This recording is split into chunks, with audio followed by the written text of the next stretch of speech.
As práticas, velhos hábitos que os agricultores foram deixando de lado nas últimas décadas. É uma horta municipal da Prefeitura de Cachoeiro do Itapemirim, no Espírito Santo.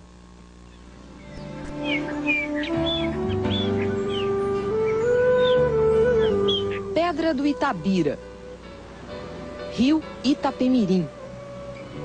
São os marcos inconfundíveis de Cachoeiro do Itapemirim, no sul do Espírito Santo. Além da paisagem que se revela aos olhos, Cachoeiro tem um som característico, aliás, um barulho cotidiano e constante.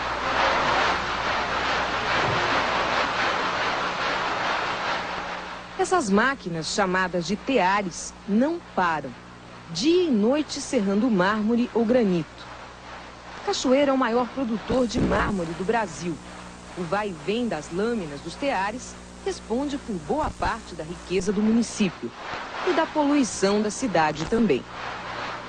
Mas nosso destino em Cachoeiro é outro. Um terreno ao lado do aeroporto, dentro da cidade. Nós vamos conhecer a horta municipal, o hortão, como é chamado por aqui. Ela funciona em 11 hectares e produz todas as verduras e os legumes consumidos nas creches, escolas, hospitais e asilos de Cachoeiro. Só que pela aparência, esse hortão está meio descuidado.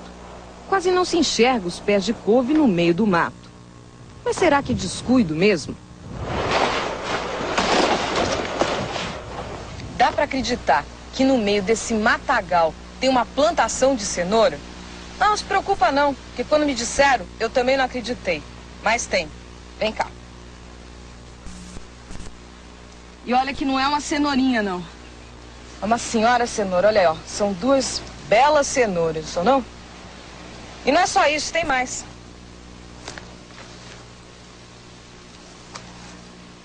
Olha só, que beleza de beterraba. Dá gosto de ver, não dá? Já deve ter dado para perceber que essa aqui é uma horta diferente. Aqui, mato não é erva daninha e nenhum inseto é praga. Esses legumes foram cultivados sem nunca ter visto 1 grama sequer de fertilizante industrializado e também nunca viram nenhum tipo de agrotóxico. Isso aqui é um plantio, é um cultivo que o criador, o inventor dessa história, chamou de biotecnologia tropical. O pai da ideia é o agrônomo Nasser Youssef. Responsável pelo hortão há 8 anos, ele desenvolveu aqui um jeito bem diferente de produzir. E com resultados tão bons que vem gente do Brasil inteiro para conhecer a horta. Como é que ele consegue isso? É que o Nasser obedece uma lista de princípios, uma espécie de tábua de leis da natureza.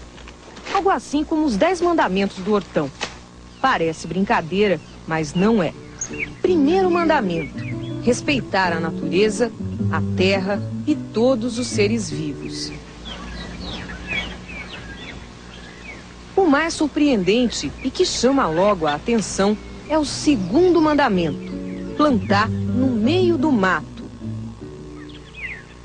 Bom, a gente aqui, Ana, tem um princípio de que o mato, a vegetação nativa, que o pessoal considera erva daninha, é o adubo da terra, é o alimento dos insetos e também alimenta a macro e a microvida, que é a minhoca, o gangolo, os tatuzinhos, e depois nós vamos mostrar isso. Então, isso tudo aqui, na verdade, faz parte do ciclo vital de todas as formas de vida e que são desprezadas pelos agricultores, combatidas com herbicidas, através de capinas. E à medida que o agricultor retira isso, a vida do solo praticamente desaparece e, consequentemente, a desertificação virá. Para plantar no meio do mato, é preciso esperar que as sementes fiquem maduras. Aí é só roçar.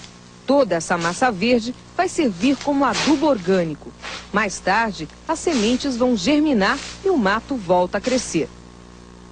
Você não faz incorporação disso? Não, de forma nenhuma. Então, o que a gente vai fazer aqui agora? Quando eu falo para você, ou quando a gente diz que a biotecnologia tropical, significa o seguinte, que essa massa que é obtida aqui, você está vendo aqui na minha mão, essa massa verde, 90% dela é fotossíntese.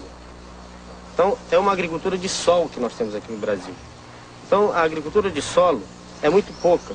Agora me explica direito esse negócio. Como é que é essa história de agricultura de sol e não agricultura de sol? Como é que funciona isso? É porque muita gente acha que a competição ocorre no solo. Competição do mato com a planta que você vai colocar aí. Com as nossas culturas.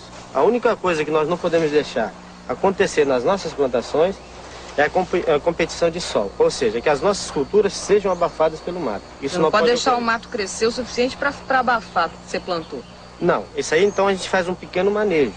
Então quando a gente diz assim, vamos plantar no mato, se a pessoa realmente for plantar no mato e não fizer um manejo para que as nossas culturas recebam o sol, nós não conseguiremos colher nada.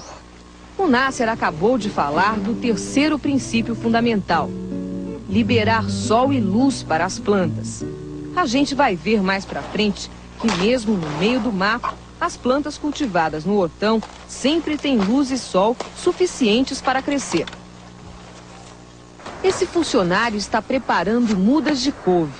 E observe bem o que eles usam como saquinhos aqui no hortão: jornal velho.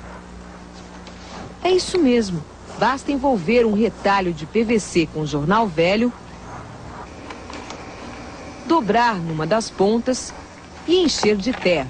Aí, retira-se o cano de PVC e o saquinho está pronto para receber a muda. E por que vocês fazem o saquinho de jornal? Bom, na verdade é o material mais barato que a gente tem, que é o jornal, que tem todo dia nas bancas, né? E também ele é um material rapidamente biodegradável. Essa preocupação com a economia vai aparecer em várias etapas da produção aqui na horta. É o quarto mandamento e um dos mais importantes: usar produtos baratos, reaproveitar o que for possível. Afinal, quanto menor o custo, melhor vai ser o lucro do agricultor. A terra usada para os saquinhos de muda é outra surpresa. O Nasser prefere fazer uma mistura mais fraca: 6 partes de argila, 1 parte de areia e 1 parte de esterco. A ideia principal, né, é o seguinte: é não alimentar a planta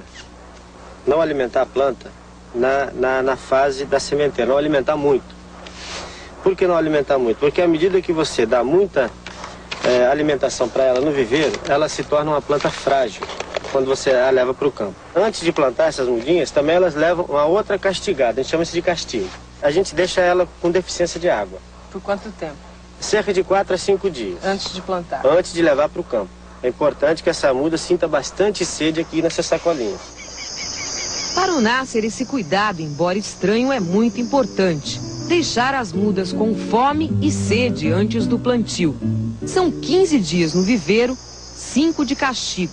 Quando vai para o campo, a muda recebe água, uma terra mais rica e cresce rapidamente. Aqui o pessoal abre as covas na base da enxada, mas o plantio também poderia ser feito em sulcos com trator. Em cada cova vão de 2 a 3 litros de esterco seco, cru. É outro mandamento do hortão: não usar humus nem composto orgânico. Qual que é a vantagem de não fazer a compostagem?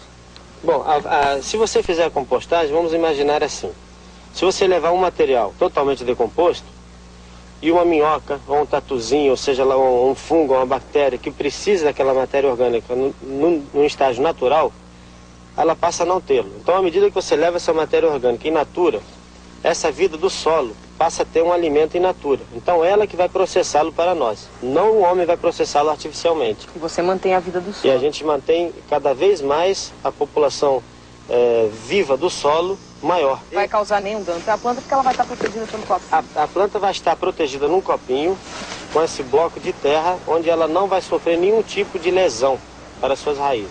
Ela que vai saber o momento exato de começar a se alimentar. Mas só a adubação orgânica não basta. É preciso ainda corrigir e enriquecer a terra. Outro mandamento do hortão. O pessoal do Nasser está usando pó de mármore e de granito, aquele resíduo que sobra dos teares da cidade. Sai quase de graça. Esse pó contém calcário, micronutrientes e corrige a acidez do solo. Outro produto usado é o fosfato de araxá, rico em fósforo e também em micronutrientes.